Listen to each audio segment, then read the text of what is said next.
Great to have you with us then, Mario. Very nice to see you.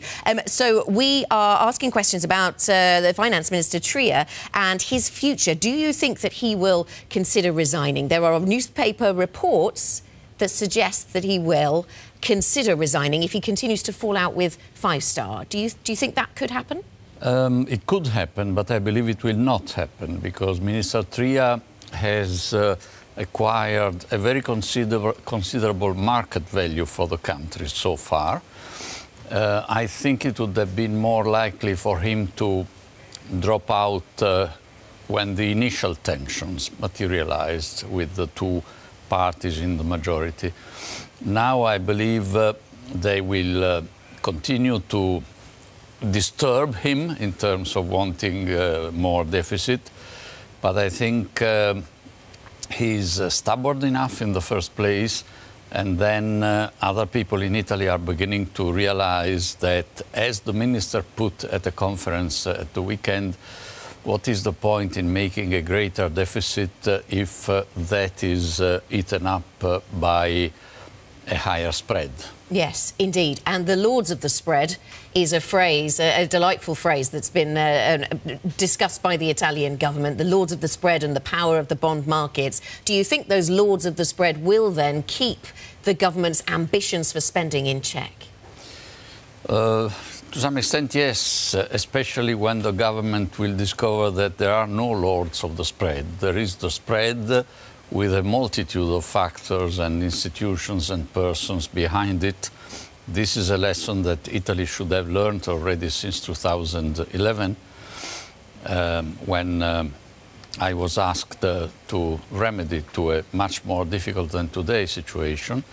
And the spread is quite sensitive to what national governments do, and of course also to what the ECB does. And in this sense, I believe that this somewhat unrealistic discussions in Italy about huge increases in spending and in promises which have reigned during the electoral campaign were in part, I must say, the result, the unwanted result of a prolonged and deep quantitative easing. Okay. Mr. Prime Minister, good morning from New York. You studied under James Tobin at Yale University, which means you studied a pragmatic and commonsensical economics. We spoke yesterday to Kenneth Rogoff of Harvard University, who made clear Italy is important, and yet Italy cannot clear their economic system. Does Italy need to find a new capitalism,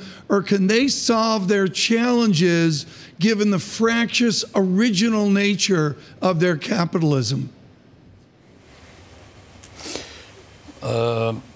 Italy's capitalism is fragile, but I think paradoxically that with a government like the current one, which does not have traditional links with the Italian circles of capitalism, they might as well become a force for change.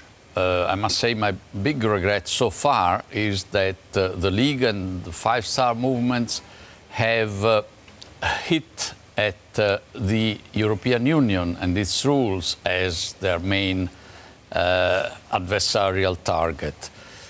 Whereas if they were concentrating their actions on modernizing, including with tough measures, much increased competition, much more vigorous fight against tax evasion, if they concentrated on modernizing Italian capitalism and Italian society, I believe they could do so, and that the European Union would be on their side, because the EU has always brought modernization, the winds of competition to Italy as well as to other countries. I know the comparison to Greece is unfounded, but yet there is the fear of flight of capital. Does the present government of Italy risk a substantial flight of money, of capital, out of Italy? The risk is there, and I believe that precisely the awareness of this risk is reinforcing Minister Tria's position in